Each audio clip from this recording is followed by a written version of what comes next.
Halo teman-teman investor semuanya, semoga bahagia dan sehat selalu. Jadi di kesempatan kali ini kita bakal coba bahas PT Trinitan Metals and Minerals Tbk, kode sahamnya PURE. Seperti apa perusahaannya akan coba kita bahas setelah yang satu ini.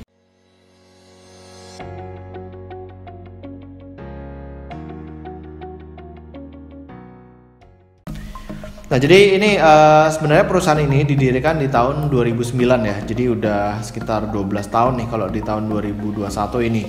Nah, perseroan ini akhirnya melakukan go public di tahun 2019 dengan kode sahamnya namanya PURE.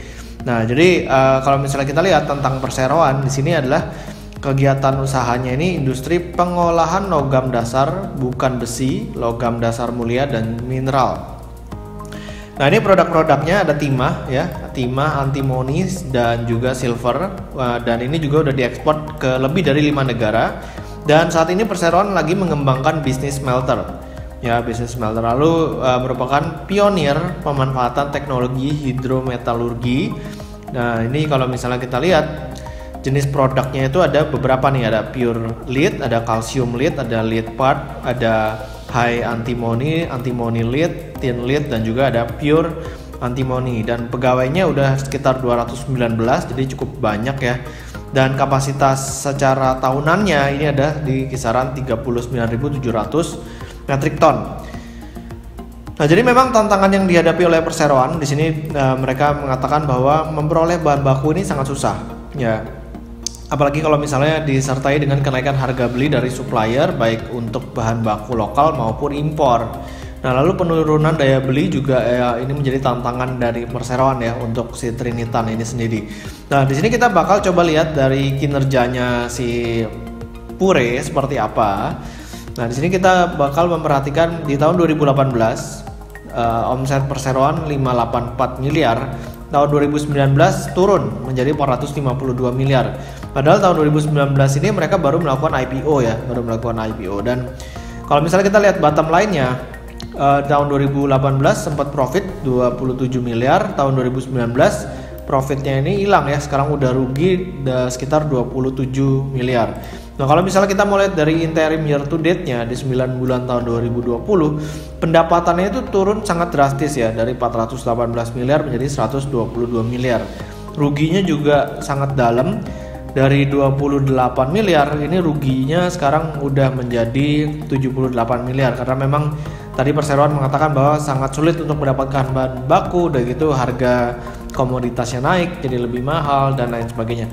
Lalu untuk dari sisi cash flow-nya kita lihat dari annual-nya terlebih dahulu. Di tahun 2018 minus ya, arus kas operasinya 26 miliar, di tahun 2019 minus juga 44 miliar. Nah, makanya di tahun 2019 perseroan ini melakukan IPO ya, bukan IPO, makanya ada tambahan modal di store sekitar 100 miliar. Nah, lalu yang kita lihat dari interim year to date-nya di 9 bulan ini masih positif ya, di kisaran 34 miliar. Jadi secara 9 bulan sih masih oke, cuman pas masuk setahun ini tiba-tiba bisa langsung minus kalau kita lihat di tahun 2019. Nah, dari sini kita bisa lihat aktivitas pendanaan perseroan melakukan net pembayaran ke bank ya. Nah, lalu kita bakal coba lihat dari balance sheet-nya. Nah, dari balance sheet-nya kita lihat dari annual. Di tahun 2018 kita lihat sendiri di sini ekuitasnya ada saldo laba sekitar 99 miliar. Tapi tiba-tiba jadi minus 24 miliar. Padahal kalau misalnya kita lihat nggak ada pembagian dividen di tahun 2019 ya. Nah, ini kenapa gitu? Kok bisa terjadi seperti ini ya kan? Nah, kalau misalnya kita buka laporan keuangannya, kita lihat bagian ekuitas. Nah, di sini ya kita lihat ekuitas di sini.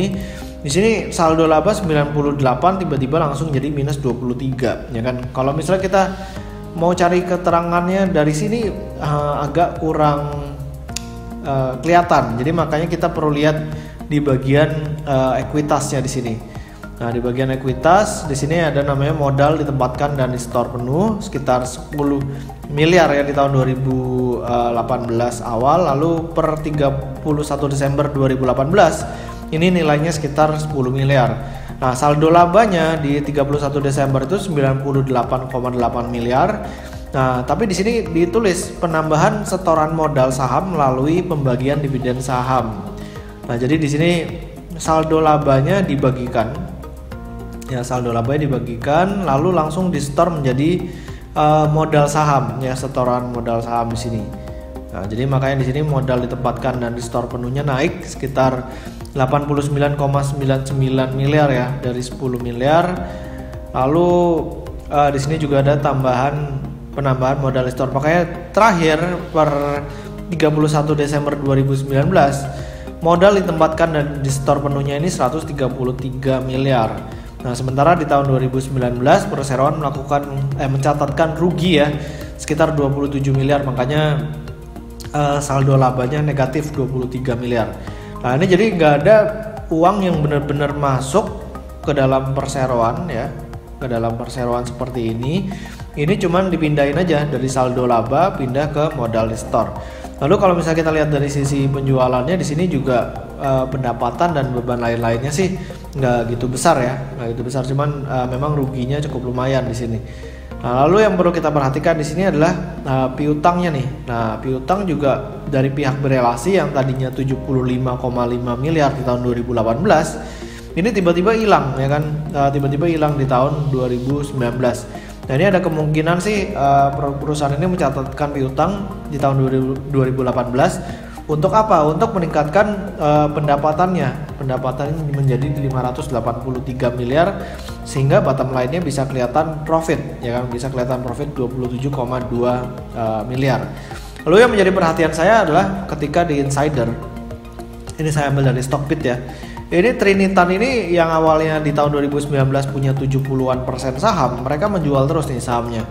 Nah, bahkan sekitar 9,62% ini dibeli sama Mirai ya, Mirai Aset Sekuritas sekarang memiliki 9,63%. Nah, di tahun 2020 sampai tahun 2021 perseroan Trinitan ini ya pemiliknya terus melakukan penjualan. Makanya kalau misalnya kita lihat dari profilnya, PT Trinitan Resource Tama Indonesia ini sekarang cuma punya 54,5%. Sementara PT Mirai Aset Sekuritas 9,63%. Nah, dari keanehan-keanehan ini kita juga bisa lihat dari valuasinya, PER-nya negatif ya, negatif. Jadi kita nggak bisa pakai PER. Lalu kita bakal coba pakai price to book value ratio. Nah, price to book value ratio-nya ini di 3,33 kali. Nah, ini sebenarnya juga mahal ya, boleh dikatakan mahal, 3,33 kali.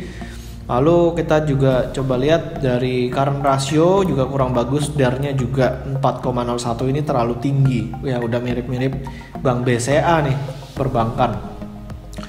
Nah, jadi kalau misalnya kita mau bandingin Pure, kira-kira mendingan beli Pure atau beli yang lain, saya melihat Pure ini harganya terlalu mahal ya. Nah, jadi kalau misalnya kita lihat harga sahamnya ini sempat naik dari bawah 100 sempat ke 350-an. Nah, sekarang harganya udah di 193-an dan kita bakal coba bandingin Pure ini dengan misalnya Antam lah ya. Walaupun memang bukan satu bidang, jualan silver sama tin juga nih kita bisa pakai. Nah, di sini kita coba lihat aja PBV-nya ya kan. PBV-nya Pure 3,33 kali, sementara Antam cuma 3,24 dan Tins 2,95. Ya kalau saya pribadi mendingan beli Antam sama beli Tins saja daripada beli Pure kan, lebih mahal daripada Antam dan juga Tins.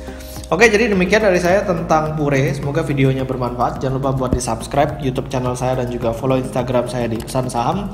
Sampai ketemu di video berikutnya. Selamat berinvestasi.